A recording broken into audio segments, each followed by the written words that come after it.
How to change the job name on the DeepTrekker Bridge Controller.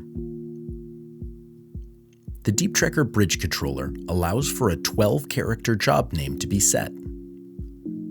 When photos, videos, GPS tracks, and sensor log files are recorded, the file names will contain the job name.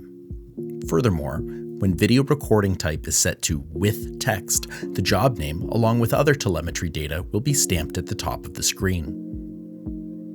Navigate to Main Menu, Settings, Controller Settings, and Job Name.